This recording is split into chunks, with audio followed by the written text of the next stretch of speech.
Nasagip naman mga otoridad ng isang batang 2 taong gulang na muntik na umanong ihagis sa ilog ng isang babae. Balitang hatid ni Haji Rieta, exclusive. Kung hindi agad napigilan ng mga taga-barangay 180 Zone 16 sa Tondo, Maynila ang babaeng ito, tiyak na napahamak na rin ang batang lalaki na ito.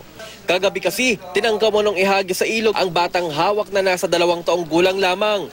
Bago pa raw ang pagtatangkang ihagis ang bata sa ilog, napansin ng ilang residente ang babae na tila kakaibang kinikilos habang nasa tabing ilog.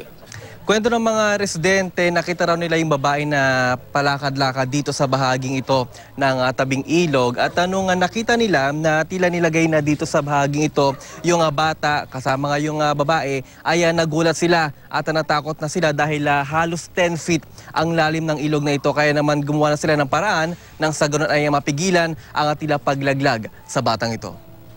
Rito, tinayo niya, tapos dumukbang, parang gusto niya yung itulak. Ay ko, Diyos, tumawag ka na ng kagawad, hindi tiga rito yan. Agad namang nailigtas ang bata mula sa kamay ng babae at dinala sa barangay hall. Tulala raw ang babae ayon sa kapitan ng barangay. Iba-iba sinasagot. Sabi niya, ninakaw ko yung bata. Pag kinuha niyo sa akin niya, soli niyo. Sabi ko, saan namin susoli? Doon sa letre.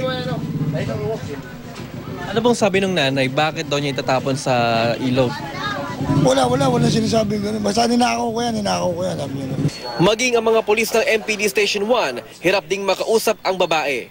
Hindi siya nagsasalita. So wala po tayong makuha na information galing sa kanya, kaya mananawagan po tayo na sana pumunta sila dito kung sino may-ari ng baby na ito para magawa natin ang action based upon the legalities of the investigation, sir. Hindi po namin ipapakita ang mukha ng babae at bata para sa kanilang proteksyon. Pero para sa mga posibleng may impormasyon hinggil sa kanila, makipag-ugnayan lamang sa pulisya o kaya tumawag sa barangay. Haji Rieta, GMA News.